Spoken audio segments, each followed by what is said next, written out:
Bonjour à tous, j'espère que vous allez bien. Dans cette vidéo, on va voir un sujet pointu, un sujet un petit peu difficile, mais un sujet hyper important, en particulier si vous souhaitez optimiser votre location meublée. Alors c'est une question qui m'a été posée à plusieurs reprises. Dois-je passer les frais de notaire, les frais d'agence en charge, ou bien dois-je les mettre dans la base amortissable et donc les amortir? Qu'est-ce qui est préférable? Qu'est-ce qui est le plus optimal?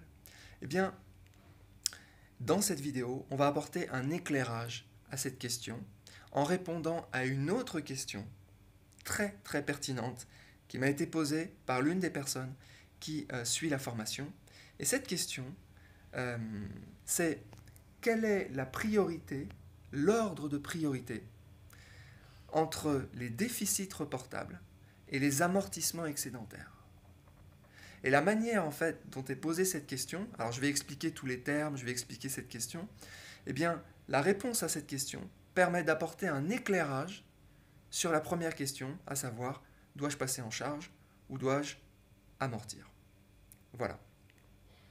Alors, les déficits reportables, j'en parle assez rarement parce qu'on en a assez peu en général en location meublée, mais ça peut arriver. C'est par exemple quand j'ai des frais très importants et qu'ils viennent créer un résultat négatif. Alors par exemple, si on passe les frais de notaire, les frais d'agence, tous les frais d'acquisition en charge, eh bien on peut avoir sur la première année des charges tellement importantes qu'elles viennent créer un résultat négatif et c'est ce qu'on appelle un déficit. Et ce déficit peut être reporté donc dans les années futures et il est reportable pendant 10 ans. Voilà, donc ça c'était pour un petit peu comprendre, saisir ce qu'est le déficit reportable. Les amortissements excédentaires, ce sont des amortissements qui sont en excès. C'est-à-dire que par exemple vous avez 10 000 euros de loyer, vous avez 15 000 euros d'amortissement sur l'année en cours, et donc vous avez 5 000 euros d'amortissement que vous ne pouvez pas passer cette année, donc ils vont être reportables sur les prochaines années, et eux sont reportables sans limite de temps. Donc la question, c'est que quand on passe au résultat, quand on fait son résultat comptable, doit-on appliquer d'abord les déficits reportables ou doit-on appliquer d'abord les amortissements excédentaires? Quel est l'ordre dans lequel je vais reporter?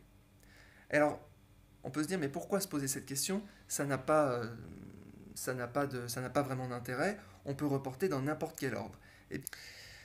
Alors l'ordre de priorité a toute son importance et dans certains cas, ça peut même être un choix d'optimisation, ça peut être une stratégie entre passer en charge et passer en amortissement et un mauvais choix peut vous faire perdre beaucoup d'argent comme on va le voir sur cet exemple. Alors je vais d'abord donner directement les résultats et ensuite on va passer aux exemples pour voir comment ça se met en musique. Alors quand on crée son résultat comptable, on part des loyers, ensuite on va enlever les charges, les amortissements, etc. Donc, quelle est la priorité? La priorité, c'est qu'on va d'abord passer les charges de l'année en cours, c'est-à-dire par exemple les charges de copropriété de l'année en cours. Ensuite, on va passer les amortissements de l'année en cours.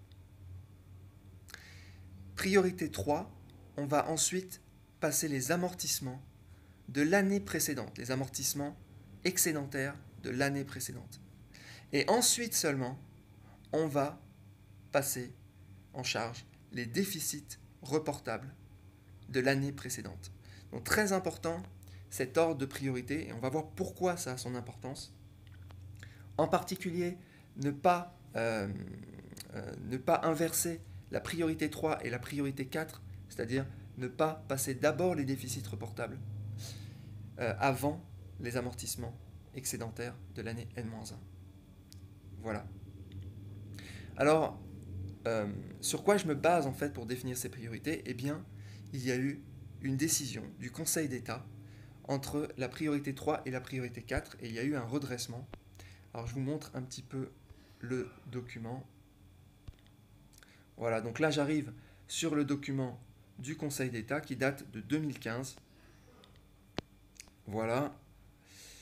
L'administration a donc recalculé le résultat fiscal de la société en commençant par déduire les amortissements de l'exercice avant d'imputer les déficits reportés d'exercices antérieurs, c'est les déficits reportables des années précédentes, aboutissant à un résultat nul.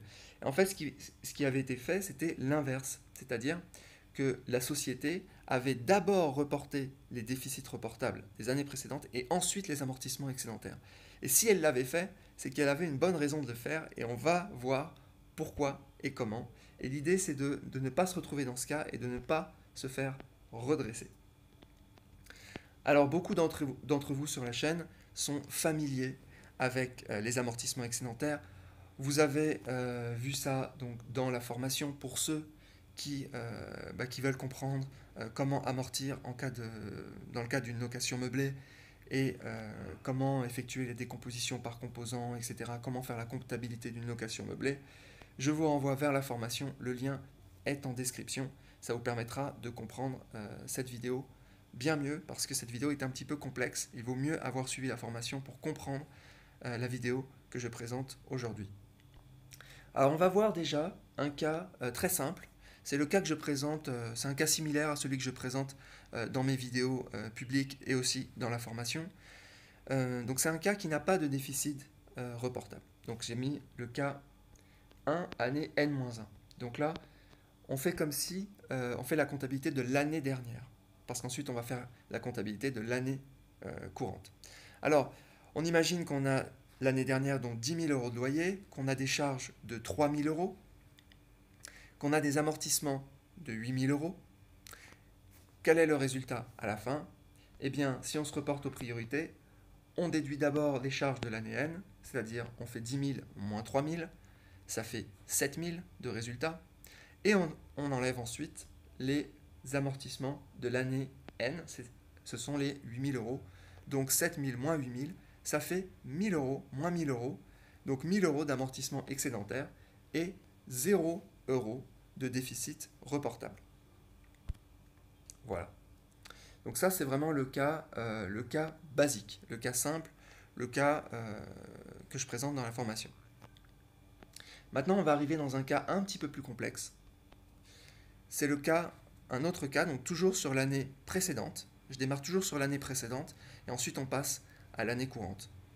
Donc on a toujours 10 000 euros de loyer, mais on va dire que c'est la première année de déclaration et donc, la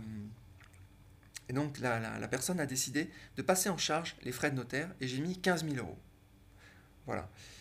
Et on a toujours les 8 000 euros d'amortissement. Alors comment ça va fonctionner?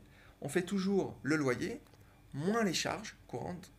Donc ça fait 10 000 moins 15 000, ça fait 5 000, moins 5 000. Et ensuite, on va enlever les amortissements, donc moins 8 000. Donc en tout, ça fera moins 13 000. Mais ces moins 13 000, quelle est la ventilation? Eh bien, on a 5 000 euros de déficit reportable, qui correspondent aux 10 000 moins 15 000. Donc ça fait 5 000 euros de déficit reportable. Les déficits reportables, je ne vais pas détailler dans cette vidéo où est-ce qu'on les met, mais ils doivent être présents en fait dans la 2033-D. Je ferai une vidéo sur ce sujet. Donc c'est dans la liasse fiscale et c'est le quatrième onglet de la 2033. Et on a 8 000 euros d'amortissement excédentaire. Voilà, c'est-à-dire que tous les amortissements passent en amortissement excédentaire et seulement une partie des charges passe en déficit reportable. Voilà. Alors reportable sur l'année suivante et donc sur l'année N. Et on va voir maintenant qu'est-ce que ça donne sur l'année N. Donc sur l'année N, alors j'ai imaginé que les loyers ont augmenté un petit peu. Donc ils sont passés, ils étaient à 10 000 euros l'année précédente, ils sont à 13 000 euros maintenant. J'ai mis des charges plus basses, c'est-à-dire des charges de 3 000 euros. C'est-à-dire qu'il n'y a plus les frais de notaire, il n'y a plus les frais d'acquisition, donc on va dire qu'il n'y a que les charges de copropriété. C'est juste un exemple pour essayer de sentir un petit peu cet ordre de priorité. Et les amortissements, eh bien, on va dire aussi que les amortissements diminuent un petit peu. Alors, ce n'est pas très réaliste sur la deuxième année, mais ça peut arriver en cours de route sur les années suivantes. Donc, 6 000 euros. Donc, comment ça fonctionne? On part toujours des loyers. 13 000 euros de loyer, on enlève les charges, on est à 10 000 euros. Ok. Donc ensuite, on revient sur les priorités. Donc on a enlevé les charges. On va enlever maintenant les amortissements de l'année N. Donc 13 000 moins 3 000, on avait 10 000. Moins 6 000 d'amortissement de l'année N, on est donc à plus 4 000. Donc on a un résultat positif avant application des déficits et amortissements des années précédentes.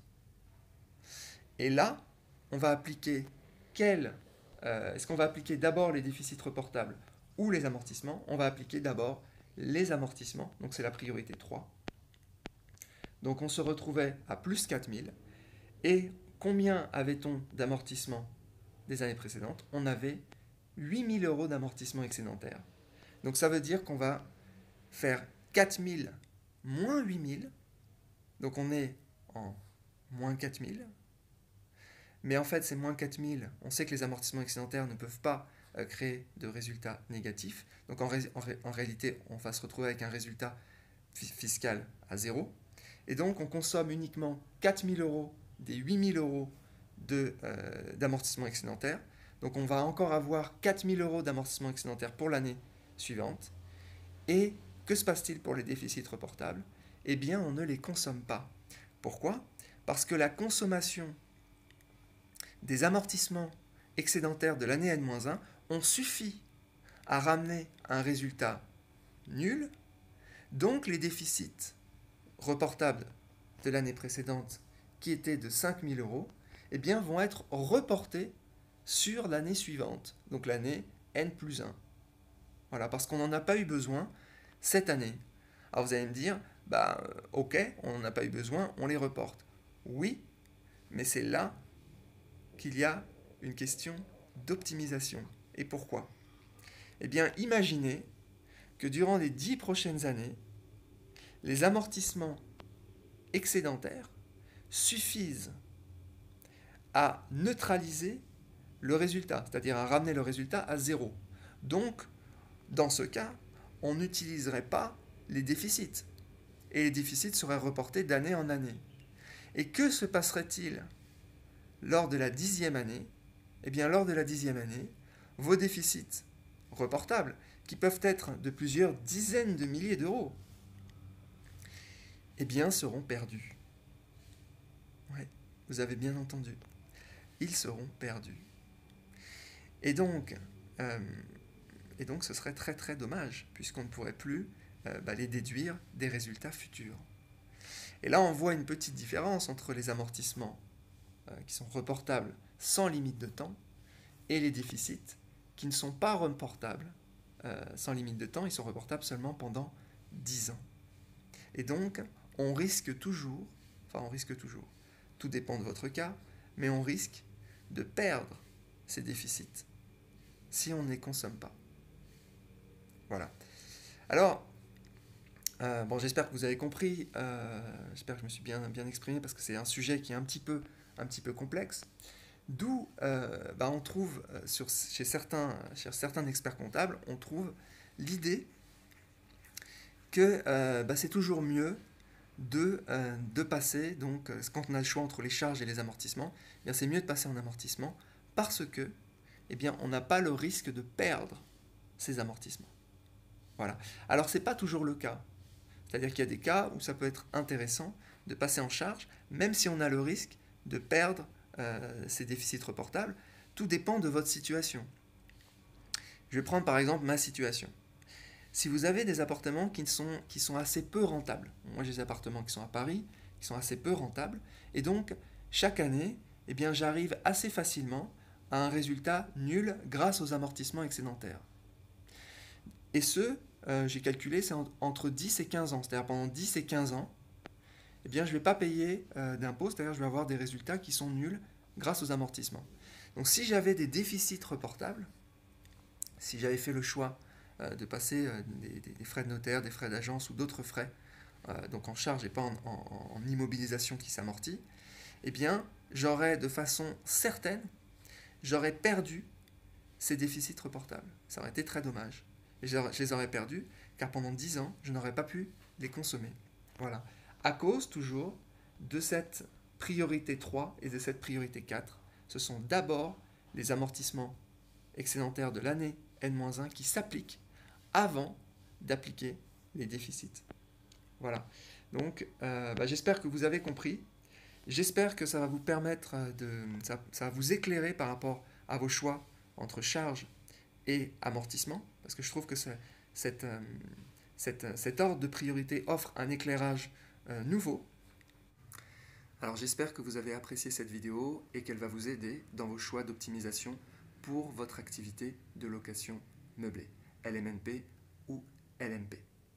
Alors j'ai bien conscience que cette vidéo est un petit peu complexe. Si vous avez des questions, n'hésitez pas à les laisser en commentaire.